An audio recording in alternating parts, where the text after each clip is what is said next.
So let me paint a picture of who this guy used to be so you can begin to wrap your mind around the fact that financial freedom is possible.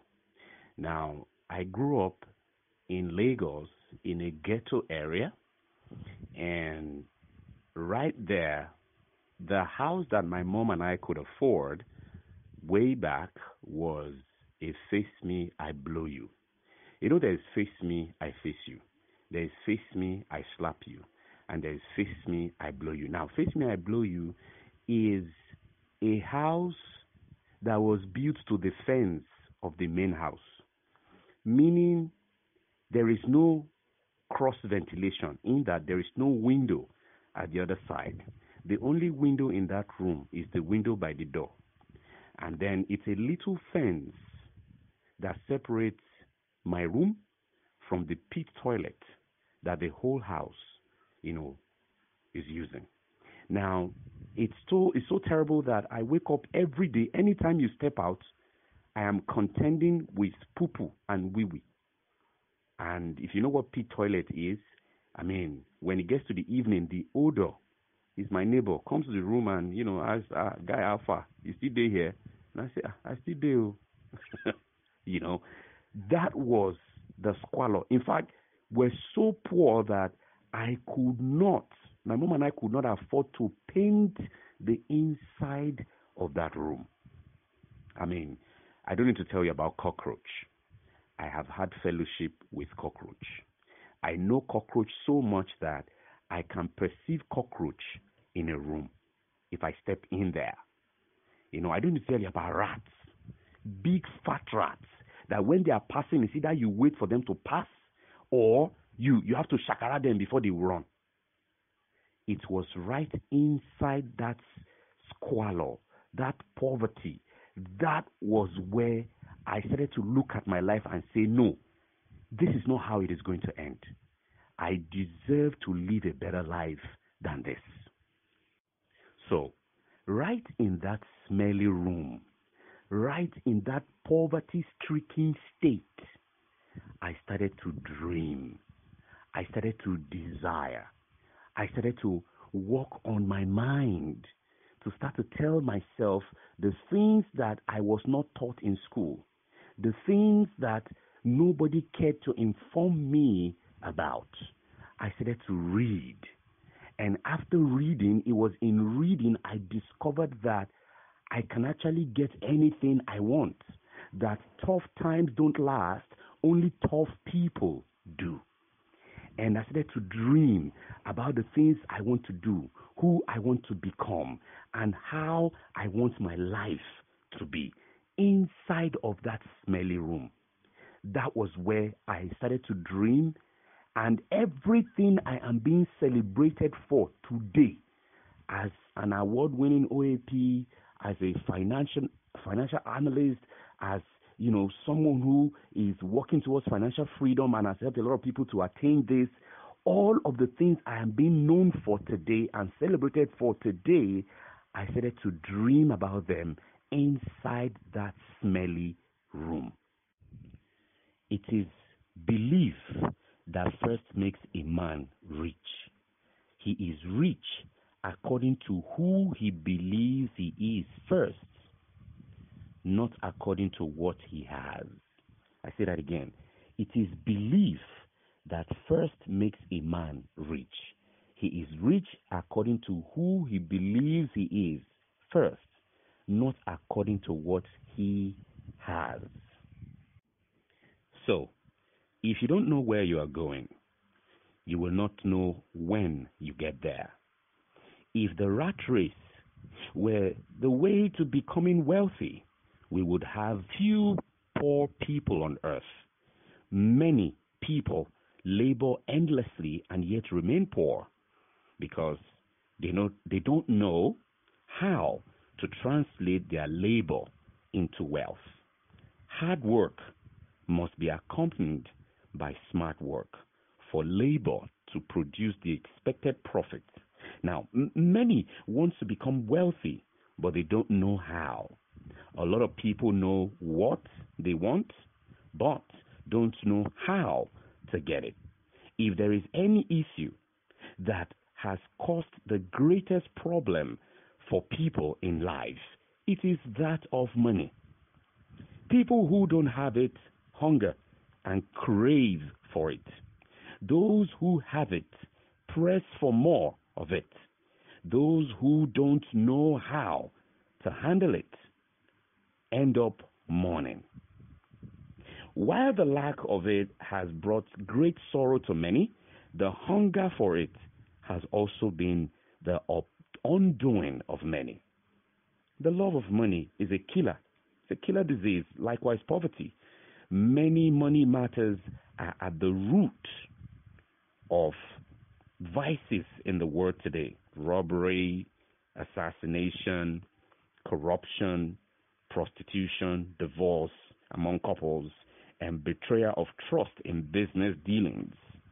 The list is endless. So it is time to balance things and be equipped to manage and multiply money and create wealth through entrepreneurship. And I believe that is one of the reasons why we're here. No one can plan your future for you successfully without your direct involvement. There is a price to pay for any meaningful result in life.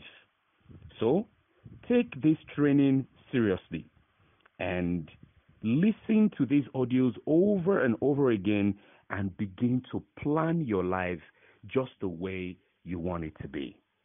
And I say it regularly on my show that prior proper preparation prevents poor performance. So there are certain philosophies, there are certain thinking that has gotten a lot of us into where we are. And as Nigerians, Africans, there are certain philosophies that has been bequeathed to us. You know, I say it regularly that we are a product of nature and nurture. Our nurturing in Africa, as per schooling, as per the things our parents gave to us in nurture, most of it has kept us where we are. Now, one of the things that I say regularly, I call them evil philosophies. These evil philosophies can keep you down, and you know they are poverty mentalities that can sabotage you at the place of attaining wealth. Number one, that we say regularly to one another is whatever will be, will be. The truth of the matter is, whatever will be, will not be. You and I have to make it be. Now, what do I mean?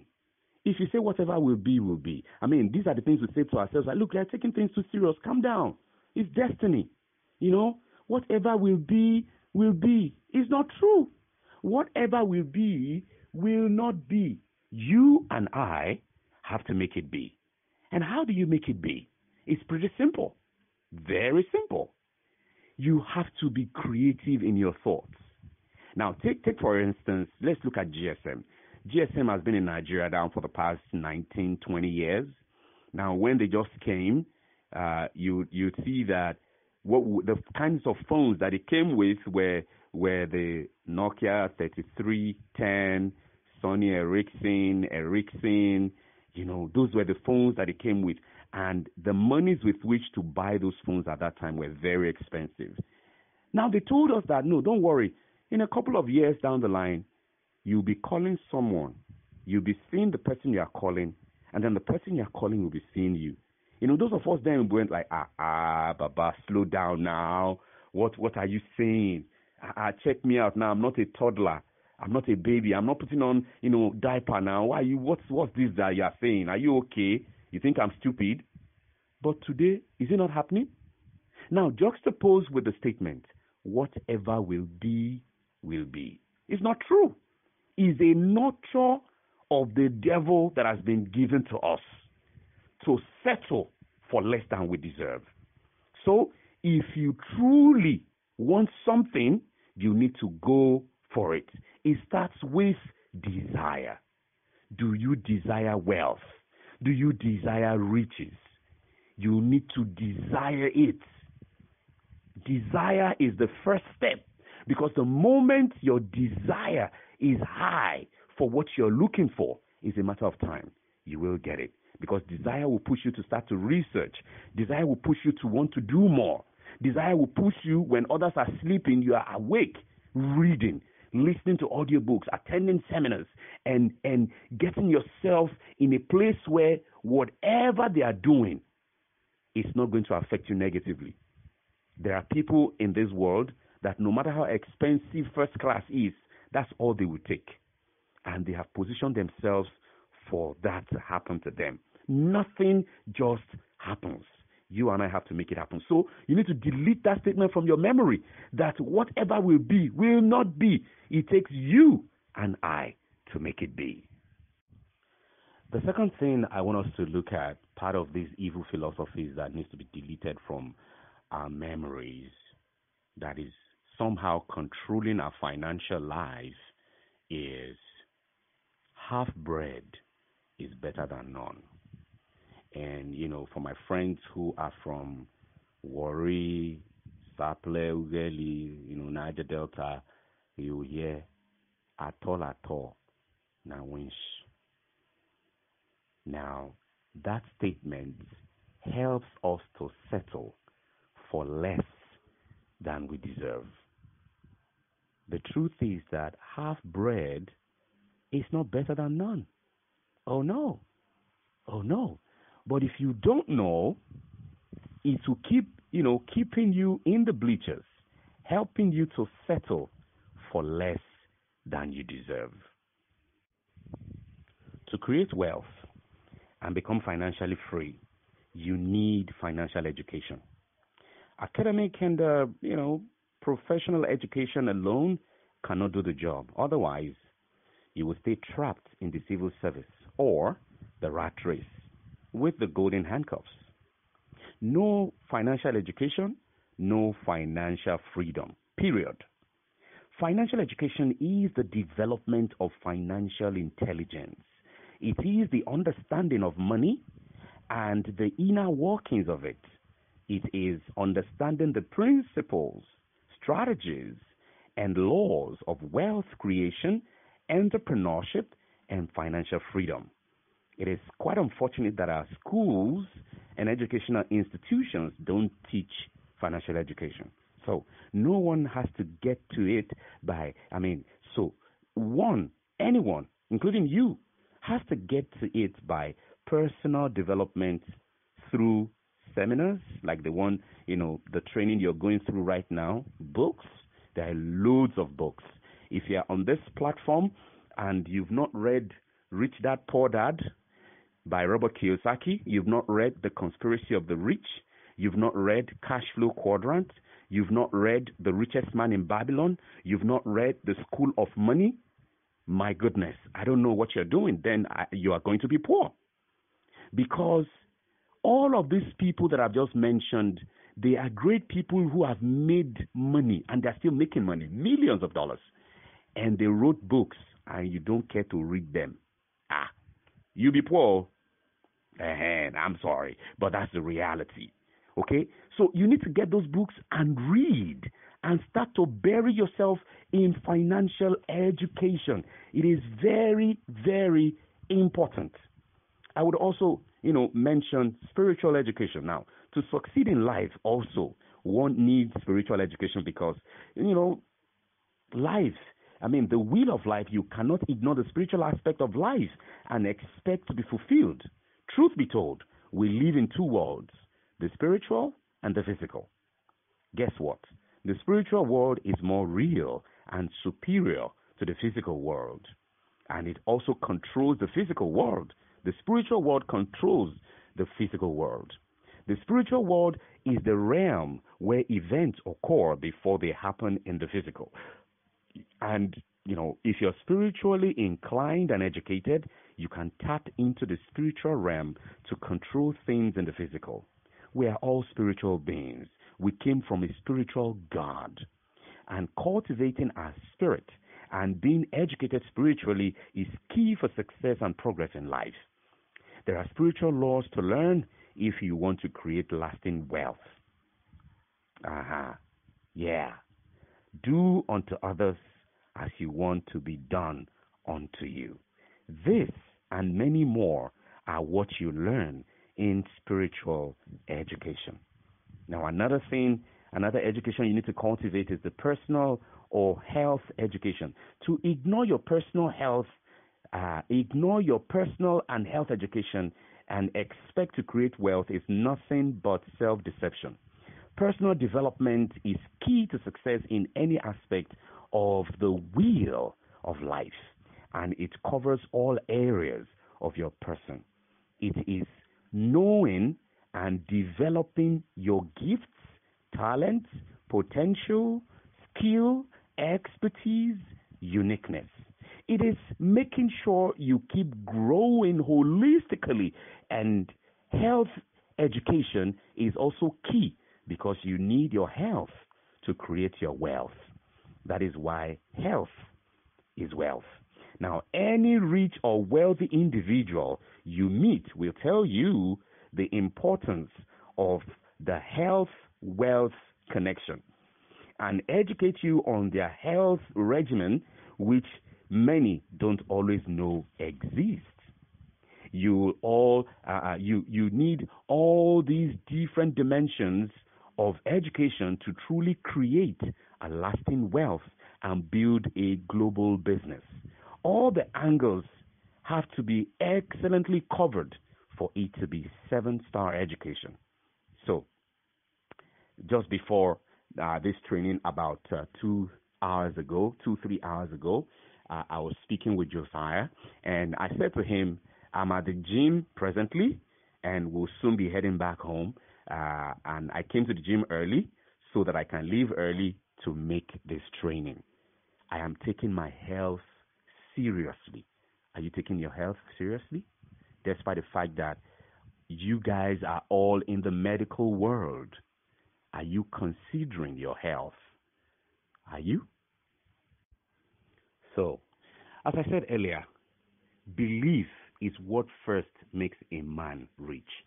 Do you believe you are rich? Is your mentality rich?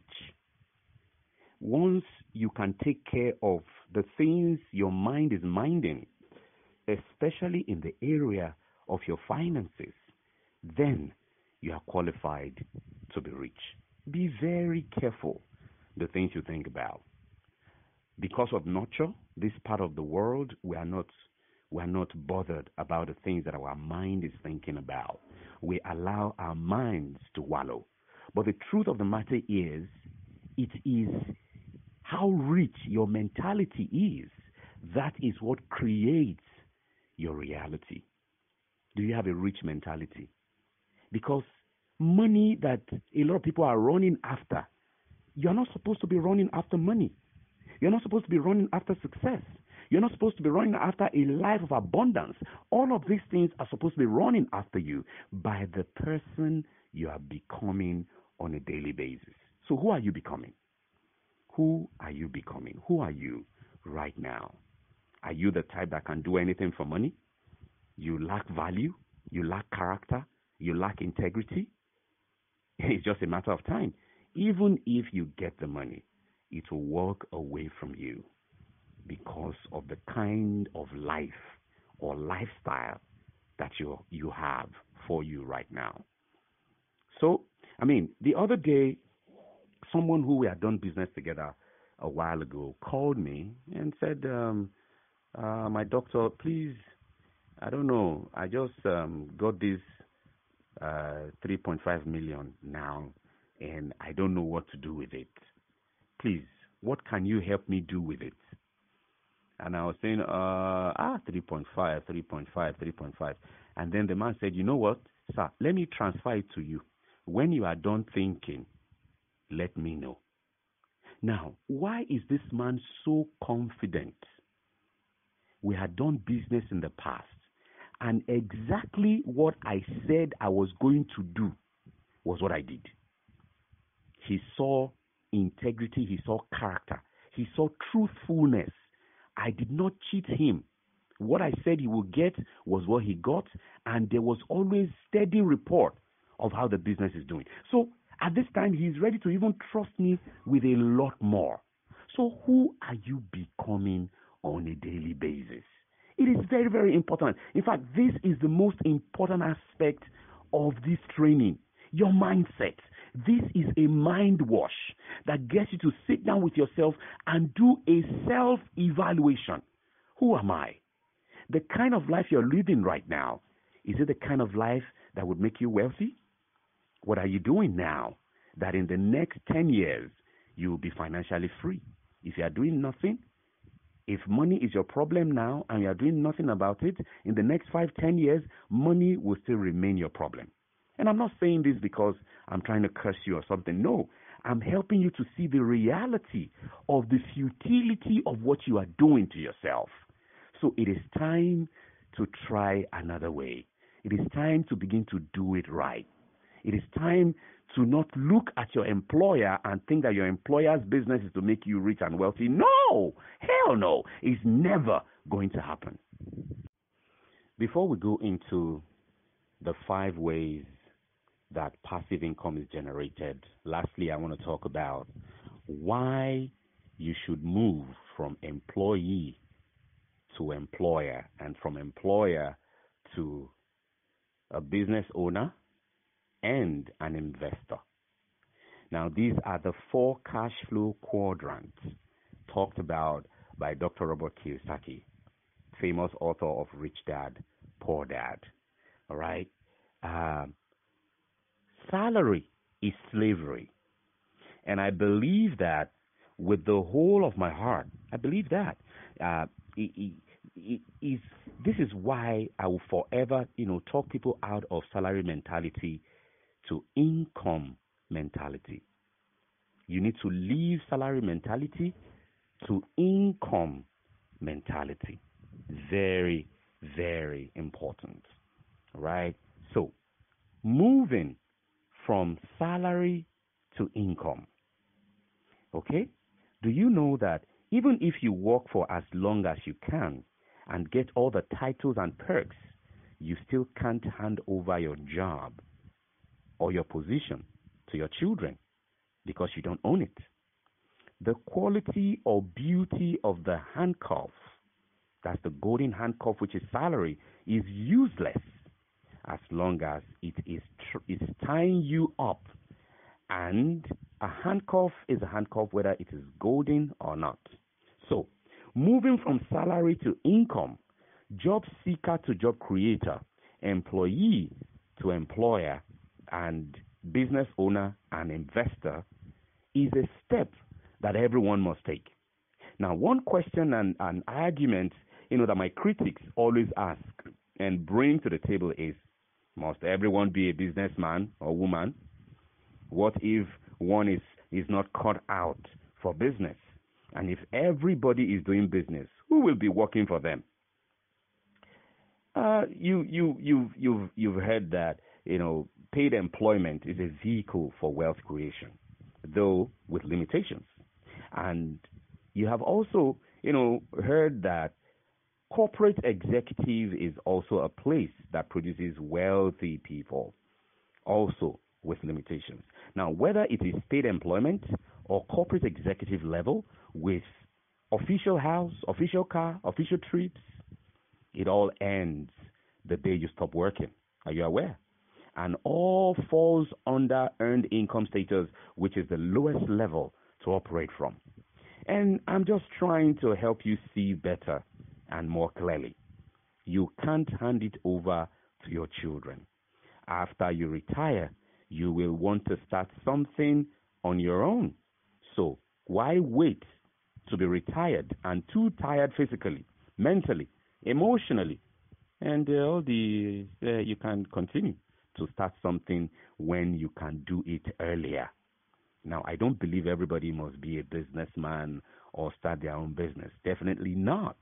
But I believe everybody must be an investor and have multiple streams of income working for them. So quickly, why you should move from employee to employer. It is not your employer's job to make you rich. It is your responsibility. So, in order to be rich, you should have a plan to move from being an employee to being an employer, and from being an employer to become a business owner and an investor. Being an employee pegs your financial and material progress because someone else determines your salary and your increase. Being an employee is not secured because it leaves you at the mercy of your employer's favors. Being an employee makes you get only enough money as your employer decides, which is mostly below your real worth and value. It only takes you wanting to leave to sometimes make them value you, isn't it? Oh, yeah. Being an employee keeps you under constant fear of losing your job, offending your boss, losing your salary. Yeah. Being an employee makes you exchange the most valuable years of your life for salary. Being an employee makes you become a leverage for your employers to create wealth. They leverage on you, leverage on your time, leverage on your intellect. They convert your time, talent, virtue, knowledge, skill, energy, influence, sweat, and network, etc. It continues to personal and corporate wealth. Being an employee makes your personal vision and dreams stay buried and subjected to, the corporate vision and mission. Being an employee means someone else determines when you wake up, when you get home, where you live, or how you live. To resume as expected, you either have to wake up early or relocate close to your office, and your salary determines the level of life, of the kind of life you live. Being an employee keeps you and all your acquisitions under monitor and suspicion. Every new thing you buy will be looked at in a funny way, as if you have stolen. Being an employee, your employer sees you as an overhead, an item of expenditure, and replaceable entity. Your employers even have structures in place to replace you after getting all they can from and through you. This is called succession planning. As an employee, you end up with pittance called retirement benefit, which hardly covers 20% of your living expense at old age. It is time, my friends in the medical world, to wake up and strategize on how to run your own business and provide for your own house now and forever. I will share a few comparisons with the rich and the poor, and then move over to the 5 ways that passive income is generated and is globally accepted. Poor men believe that wealth can be gotten quickly. Yeah, they soon painfully realize that it goes the same way. Truly rich men know that wealth creation is hard, diligent, and consistent work that yields reward over time. Money is the reason why the rich man enjoys his life and the poor man doesn't. Rich men have dignity and honor. They don't allow themselves to be despised. This begins with them knowing who they are, the solutions they were born to be, and the problem they were born to solve. Rich men have dignity and honor. They don't allow themselves to be despised. Oh, yeah. Truly rich men strive to pay off their debts, even if in small installments. Sooner than later, they are free from debt. This attitude drives them to succeed. Hard work is a rich man's best friend because hard work pays. A major difference between a rich man and a poor man is that even the poor man despises himself and other poor people like him, while the rich celebrate themselves. The poor man is often consumed by his own problems, while the rich man is consumed by other people's problems and how he can solve them. The poor man is perceived as a liability. He is seen as always wanting to take from others. So people quickly want to get rid of him. The rich man is perceived as an asset, one to take from. So he is seen as indispensable and valuable. Yeah. The rich man deliberately creates a fund purse or portfolio of investments, savings, cash flow, security, assets with a goal to increase it regularly. The soul of a rich man is rich even though he may be poor today. Soon, his rich soul will uplift his financial status. Yeah.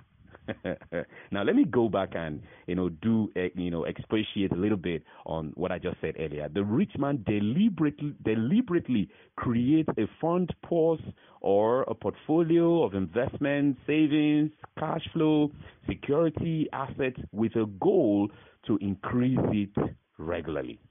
Now, part of this training that we're into, one major aspect of financial intelligence and becoming financially free is the area of savings and cash flow. Savings in the sense that no matter how small your earning is, my brother, my sister, if you don't start to cultivate the habit of putting something away, saving or savings, you will remain in poverty a long time. Now, I consult with people a whole lot, especially when we do financial analysis and, financial and business intelligence training. And people tell me, my take home is so small. It's not even enough to pay the bills. And you're asking me to save? How? I said you just have to save. Put something away. And when you put something away, make sure you title your savings. That is how your savings can be safe from you. Most people save, but their savings is not safe from them. What do I mean? They put something away, but then they get calls from the village. Their friends will call them, my guy, I beg, I want to do this business sharp. I just need 20K. And then before you know it, online banking and all of this, payment portals, you just transfer. Why? Your savings is not safe from you. Now, how does your savings become safe from you? It's pretty simple. How do you do it? Make sure that you title your savings. If you are putting your money away, what is the title? Why are you putting money away? So you're saying, okay, I want to buy land. Then it is to buy land. Or you want to invest. So your savings should be titled investment. Now, anytime anybody calls you or you get a call from anywhere, the title of that money says investment, not for you to do help. All right? Now, most of us get into this help ministry and then we ruin our future. The money you have set aside to do something great in your life, you dip your hand in it and spend. Now, when I say things like this, people, tend to feel that they now ask me, so are you saying we should not be kind-hearted? Are you saying we should not help people? That is not what I'm saying. I'm saying plan your help. So just as you are setting money aside for investment, set money aside for help. And once money in the help jar, money in the help account is finished, help is finished until another money enters it. So somebody calls you. Now, have you thought about it? That it is when you have money, that's when you get these calls. How these people know, I don't know. Okay? But think about it. It is when you have money, all of these people give you calls. I need this. I need that. And before you know it, your money is gone down. How do they know? I don't know. But they will always call you. So if there is no discipline and proper budgeting and titling of your savings, you will soon go back to the village. And then you also be needing help. So what am I trying to say? Our problems financially, most of the time, is not our enemies. Our problems are our friends and family. So you need wisdom to navigate in this area. How do you do that? Just let them know that, okay, give me some time, I would work towards it.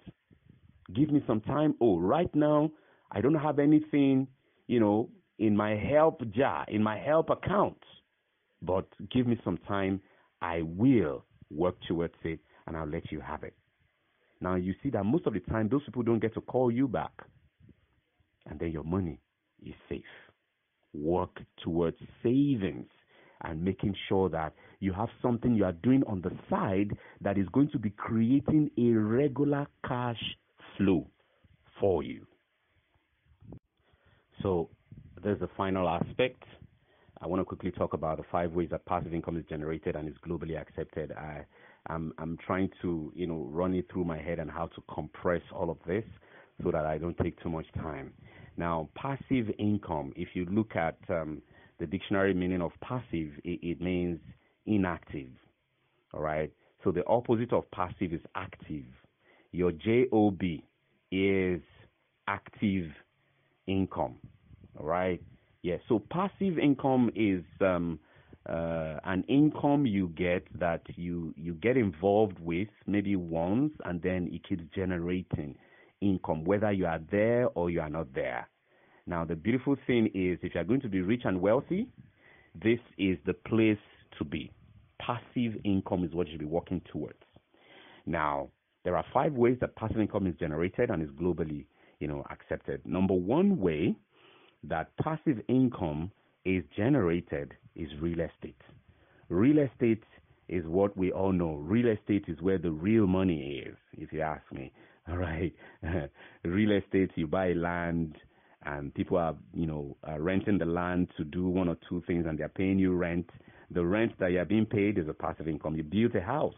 People are living in the house and they're paying you rent annually. That is passive income. All right. Yeah. So real estate is one major way. It's number 1. Number 2 way that passive income is generated is called paper investments.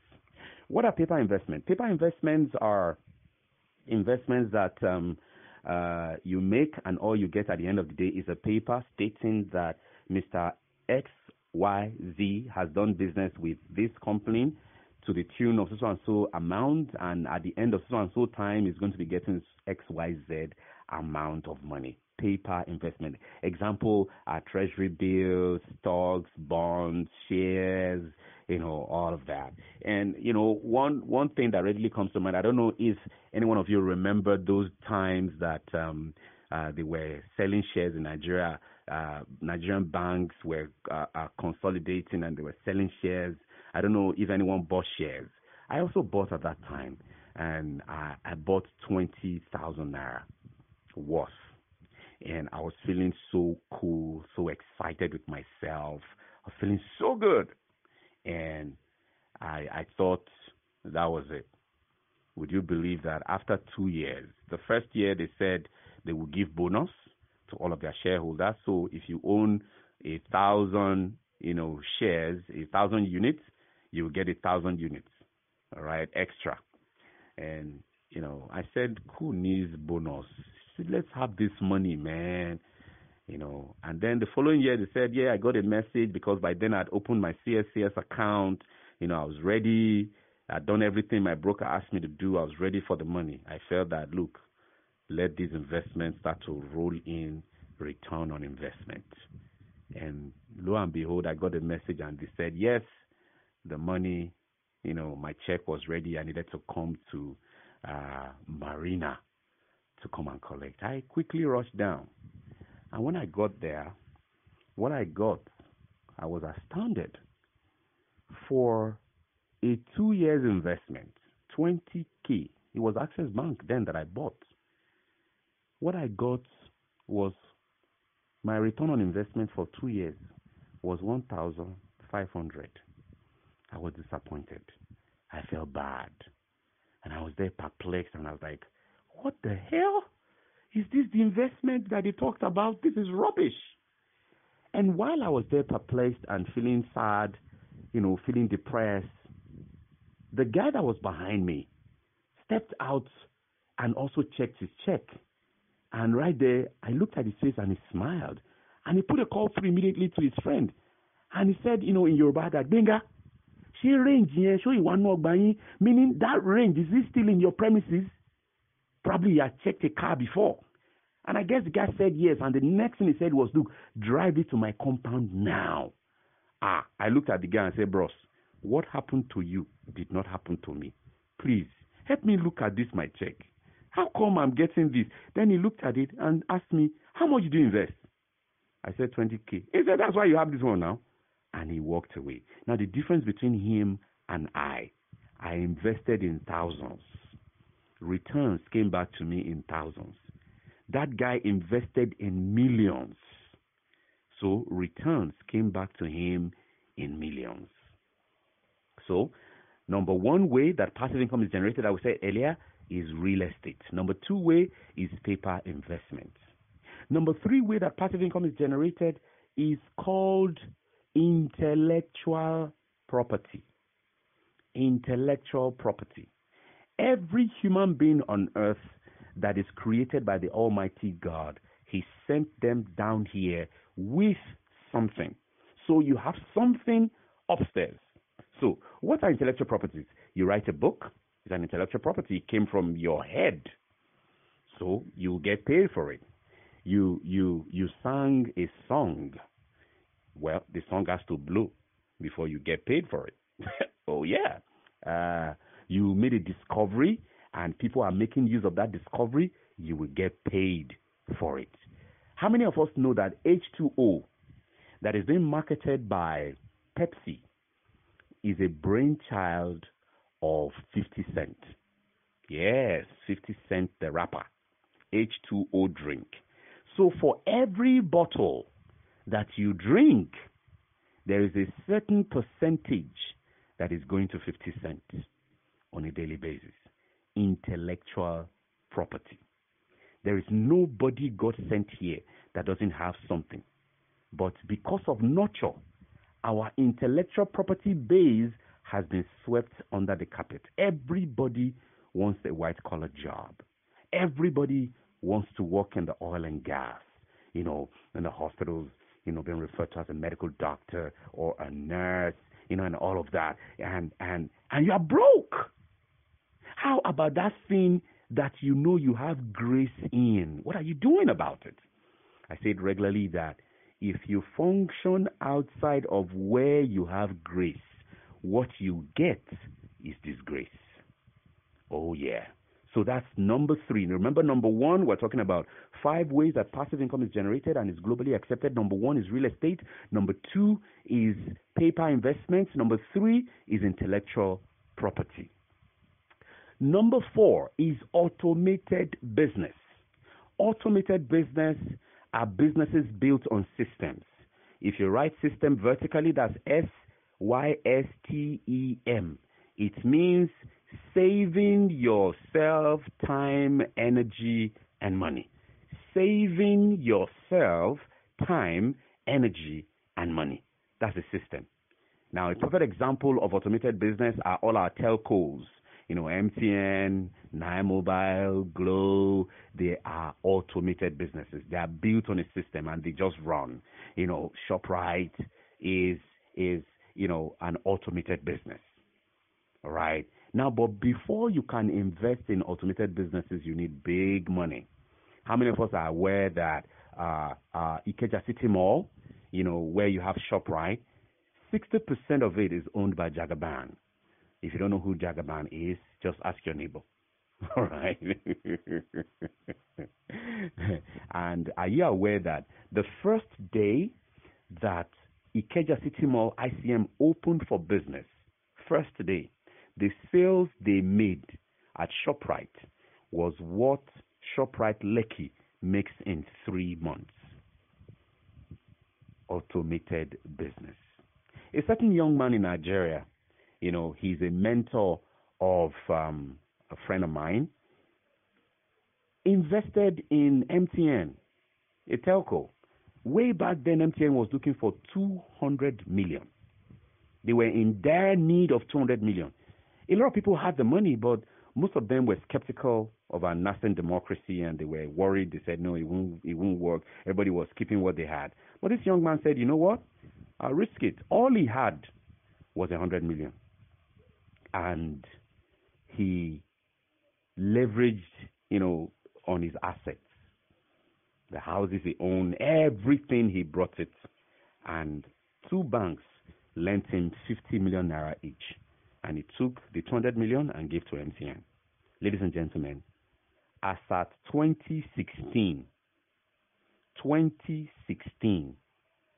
that I know of, this young man collects 1 billion naira. 1 billion, not million, no, billion. 1 billion naira from MTN every month. Yes, you heard me. Young guy. If I mention his name, you will not even know him. So from automated business, this guy does 12 billion naira in a year. What Yoruba people would call laigbe, laifa. Automated business. He risked it all. And today, he is the better for it. That's automated business. Number five is network marketing. Network marketing, most of the time, most people don't understand how these work. What is networking? Networking is leveraging on other people's time and money. Yeah, that's networking. And most people don't understand this particular business model, and that's why they run away from it, because they tried it in the past and they did not understand how it works. They didn't make money, so they withdraw and say, look, no, it doesn't work. It's not true. It's not true. I have met people that have made tons of money from network marketing. So, networking, if you check all of the ones that I talked about, from real estate to paper investment to intellectual property to automated business, you need big money to get involved. Big money before it would begin to make sense. Network marketing is one level playing ground where every human being on earth has the capacity to build their wealth. Remember, we're talking about 5 ways that passive income is generated and is globally accepted. And it is about generating multiple streams of income that will create a cash flow for you. So, networking is an awesome way that you can generate passive income, and is a level playing ground for every human being on earth. Be you rich or broke, you can get in and start to make sense of all that you're looking for. Now, I will stop here and I will drop a particular statement that was made by Dr. Robert Kiyosaki, an excerpt from his book, Cash Flow Quadrant, what he said about network marketing. Let's listen and then take lessons and open our minds. We say regularly that it is the illiterate of the 21st century that cannot, the person that cannot unlearn, relearn, and learn is the illiterate of the 21st century. So if you want to attain financial freedom, wealth, you need to imbibe and be playing in all of these 4. But if you are not at that place yet and you are still struggling in your finances, I recommend network marketing. Let's listen to what Dr. Robert Kiyosaki had to say about this business model. As I said, the transition from the left quadrant to the right quadrant is not so much what you do, but whom you have to become. Learn how to handle rejection, how not to be affected by what other people think of you, and learn to lead people, and you will find prosperity. So I endorse any network marketing organization that is first committed to developing you as a human being, more than developing you into a salesperson. I would seek organizations that have successful track records, a distribution system, and a compensation plan that has been successful for years. a business opportunity you can succeed with, believe in, and share confidently with others. Ongoing, long-term educational programs to develop you as a human being. Self-confidence is vital on the right side of the quadrant, as well as a strong mentor program.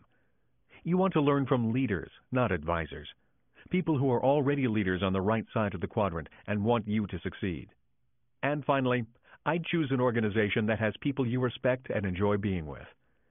If the organization meets these criteria, then and only then look at the product. A system is a bridge to freedom. Being homeless was not an experience I want to repeat. Yet for Kim and me, the experience was priceless. Today, freedom and security are found not so much in what we have, but what we know we can create with confidence. Since that time, we have created or helped develop a real estate company, an oil company, a mining company, and 2 education companies. So the process of learning how to create a successful system was beneficial for us. Yet I would not recommend the process to anyone unless they truly want to go through it. Until only a few years ago, the possibility of a person becoming successful in the B quadrant was only available to those who were brave or rich. Kim and I must have been brave because we certainly weren't rich. The reason so many people stay stuck in the left side of the quadrant is because they feel the risks involved in developing their own systems are too great. For them, it is smarter to remain safe and secure in a job. Today, primarily due to changes in technology, the risk in becoming a successful business owner has been greatly reduced, and the opportunity to own your own business system has been made available to virtually everyone. Franchises and network marketing took away the hard part of developing your own system. You acquire the rights to a proven system, and then your only job is to develop your people. Think of these business systems as bridges. Bridges that will provide a path for you to cross safely from the left side to the right side of the cash flow quadrant. Your bridge to financial freedom. The 7 levels of investors.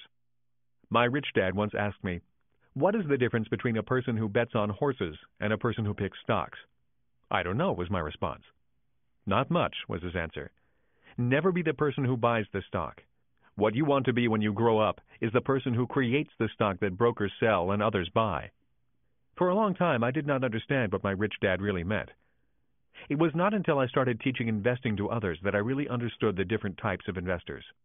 A special thanks goes to John Burley, an authority in real estate and a fellow teacher. He developed the original 6 levels of investors, which I have modified over the years. See if you recognize anyone you know.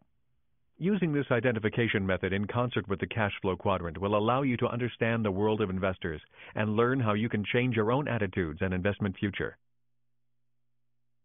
Level 0. Those with nothing to invest.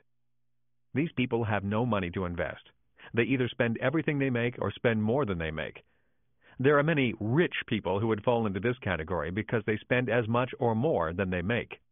Unfortunately, this 0 level is where about 50% of the adult population would be categorized.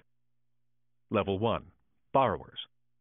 These people solve financial problems by borrowing money. Often they even invest with borrowed money. Their idea of financial planning is robbing Peter to pay Paul. They live their financial lives with their heads in the sand like ostriches, hoping and praying that everything will work out. While they may have a few assets, the reality is that their level of debt is simply too high. For the most part, they are not conscious about money and their spending habits. Anything they own of value has debt attached to it.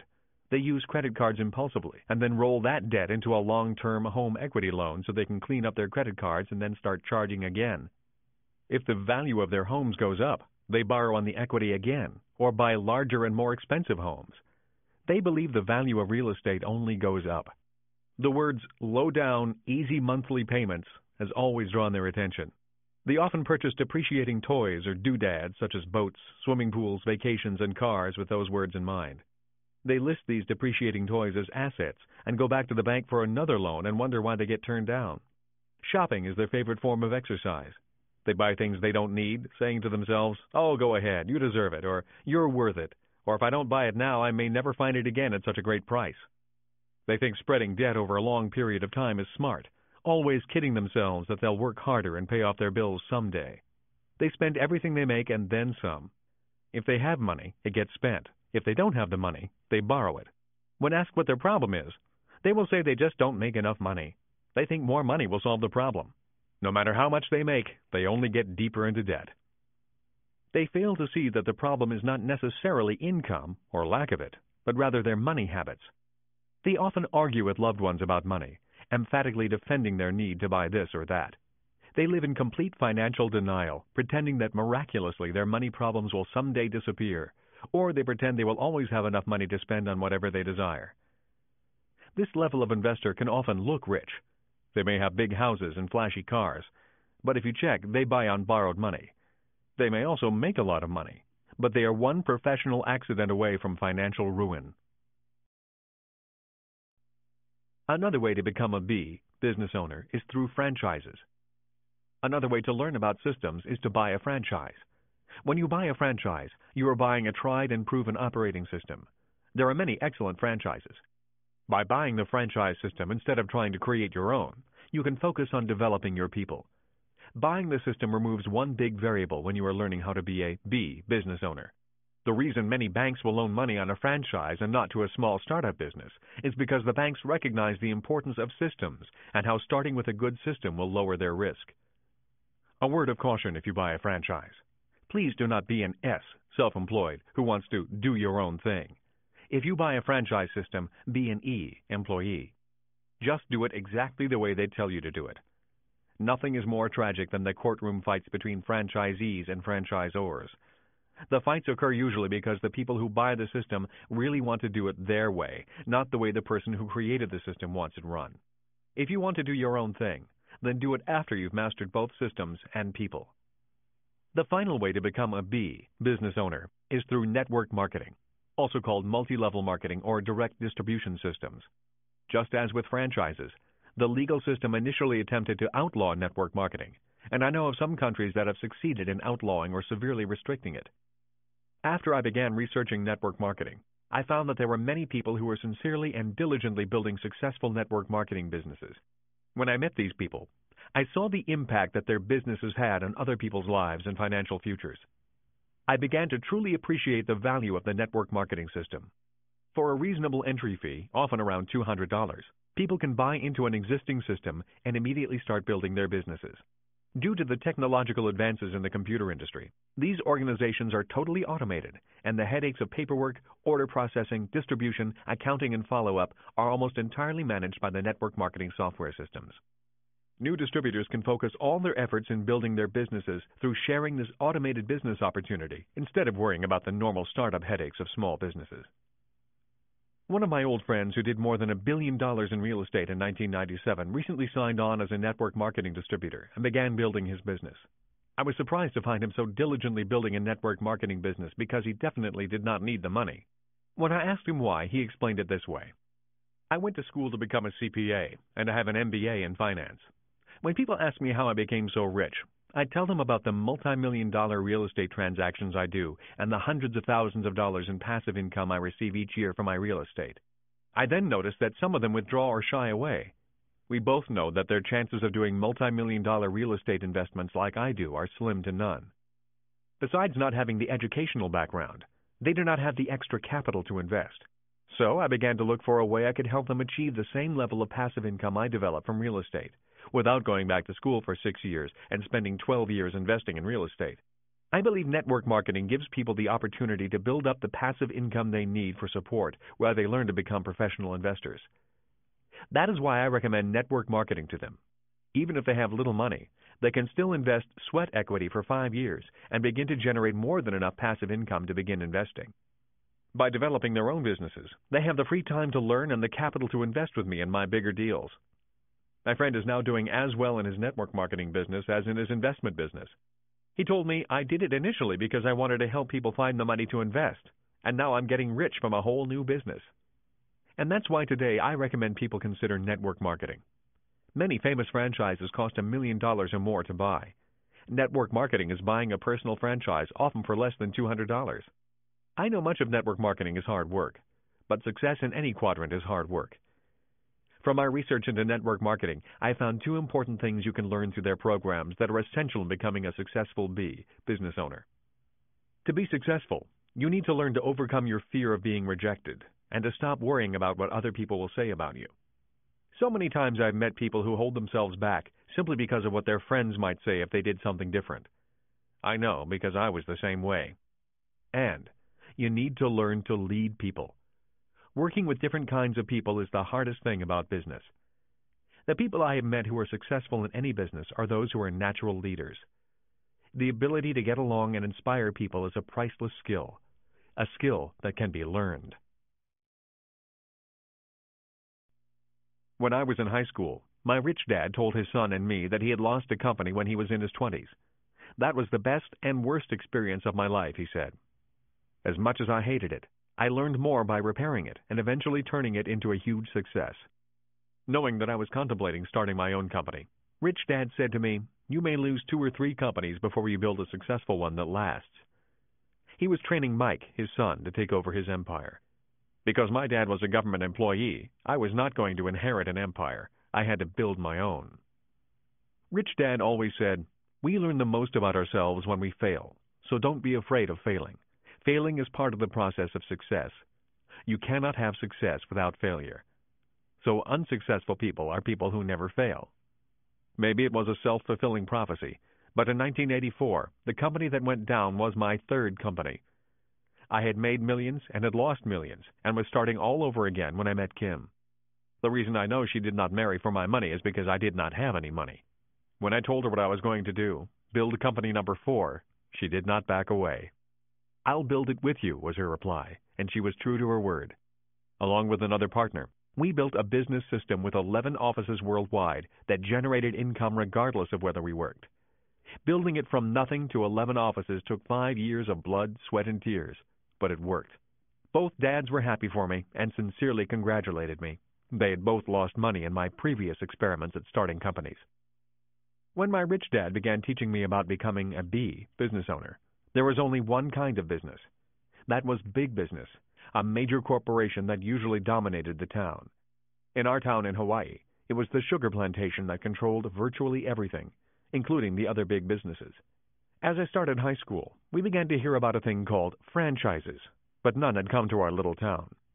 We had not heard about McDonald's or Kentucky Fried Chicken or Taco Bell. They were not a part of our vocabulary while I was studying with Rich Dad. When we did hear rumors about them, we heard they were illegal, fraudulent scams and dangerous.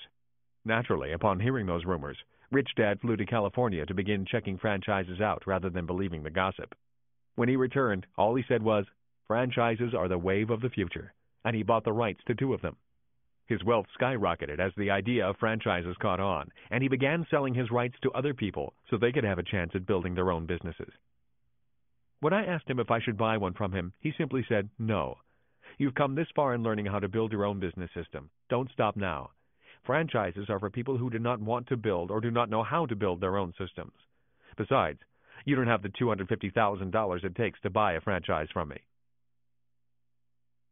The way I learned to become a B, business owner, was by being an apprentice to my rich dad. His son and I were both E's, employees, learning to be B's, business owners. And that is the way many people learn. It's called on-the-job training. This is the way many closely held family empires are passed on from one generation to the next. The problem is, not too many people are privileged or lucky enough to learn the behind-the-scene aspects of becoming a B, business owner. Most corporate management training programs are just that. The company only trains you to be a manager. Few teach what it takes to try to be a B, business owner. Often people get stuck in the S, self-employed quadrant in their journey to the B, business owner quadrant. This happens primarily because they do not develop a strong enough system, and so they end up becoming an integral part of the system. Successful Bs, business owners, develop a system that will run without their involvement. How to learn to become a B, business owner. There are 3 ways you can make it to the B, business owner side quickly. You can find a mentor, buy a franchise, or develop network marketing. My rich dad was my mentor. A mentor is someone who has already done what you want to do and is successful at doing it. Do not find an advisor. An advisor is someone who tells you how to do it, but has not personally done it. Most advisors are in the S, self-employed quadrant. The world is filled with S's trying to tell you how to be a B or an I. My rich dad was a mentor, not an advisor. One of the biggest tips my rich dad gave was, be careful of the advice you take. While you must keep your mind open, always be first aware of which quadrant the advice is coming from. My rich dad taught me about systems and how to be a leader of people, not a manager of people. Managers often see their subordinates as inferiors. Leaders must direct people who are often smarter. A traditional way of learning about systems is to get your MBA from a prestigious school and get a fast-track job up the corporate ladder. An MBA is important because you learn the basics of accounting and how the financial numbers relate to the systems of a business. Yet, just because you have an MBA does not automatically mean you are competent to run all the systems that ultimately make up a complete business system. To learn about all the systems necessary in a big company, you'll need to spend 10 to 15 years there, learning all the different aspects of the business. You should then be prepared to leave and start your own company. Working for a successful major corporation is like being paid by your mentor. Even with a mentor and/or years of experience, this first method is labor-intensive.